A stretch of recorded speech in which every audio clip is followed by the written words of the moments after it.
One of the boldest attacks yet in a month-long wave of violence between Israelis and Palestinians in Israel. And it was all caught on cell phone video.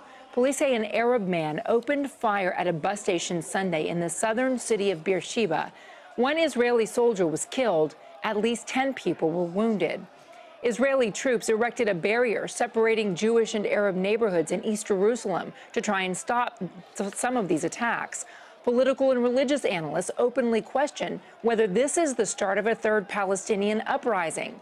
Sunday, the leader of Lebanon's Hezbollah group called it a renewed intifada by a new generation of Palestinians who believe in resistance.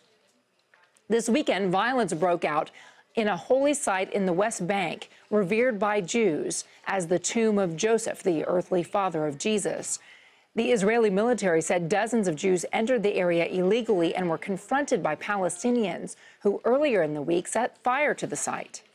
CBS News radio correspondent Robert Berger joins us on the phone from Jerusalem. Robert, good to talk to you. This has been a rough weekend for Israel in terms of the attacks. Talk to me a little bit about the most recent attacks this weekend.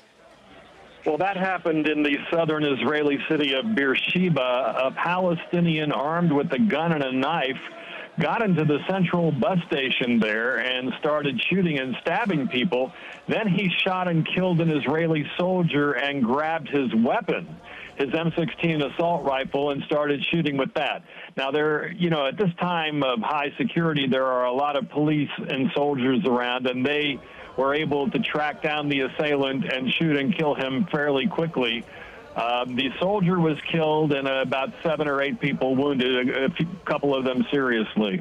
And I understand that security forces mistakenly shot a foreigner, an Eritrean man, believing initially that he was the attacker, but then things got really rough with a mob kicking and attacking this particular Eritrean man. Do you have any update about his condition? Well, he's in serious condition. What happened was they thought originally that there were 2 terrorists.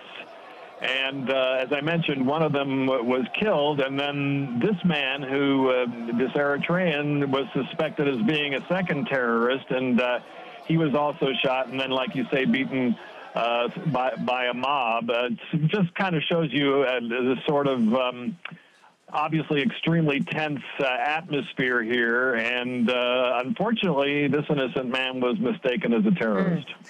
I know that things are reaching heated rhetoric from the leaders themselves, that Israel is demanding international community curb Palestinians' incitement to terror. The Palestinian Authority is turning around and demanding that the international community tamp down on Israel's incitement, terror, and what they call summary executions when the attackers with knives are shot and killed.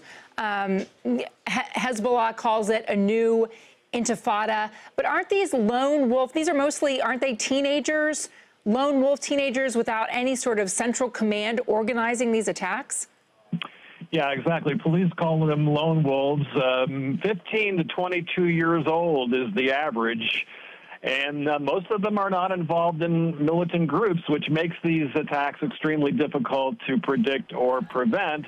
There is an enormous amount of incitement going around on Palestinian social media, Facebook and Twitter, calling for attacks, calling for individuals to take knives and stab people.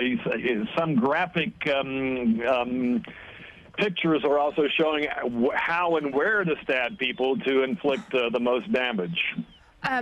We know that the New York City Mayor Bill de Blasio is visiting, that the chairman of the Joint Chiefs of Staff, Joseph Dunford, is there and had a meeting with Israel's defense minister. What can the international community, what can these leaders from the United States do to try and calm things down? Well, Secretary of State John Kerry is going to meet with Prime Minister Benjamin Netanyahu in Berlin later this week and then come here to the Middle East, probably to Jordan, to meet the Palestinian president, Mahmoud Abbas. But, you know, I don't know how much that Kerry can really do. This seems to be sort of out of the hands of the leadership. I think these young Palestinians are not acting according to President Abbas's orders or against them. And I don't think he can really stop this dynamic. The Israelis are hoping that with severe security measures, such as deploying soldiers on the streets, they're searching Arabs all over the place, but they're hoping that maybe this clampdown will stop this violence. They're also talking about destroying the homes of Palestinian terrorists as a deterrent. Wow. Robert Berger, thank you. Thank you.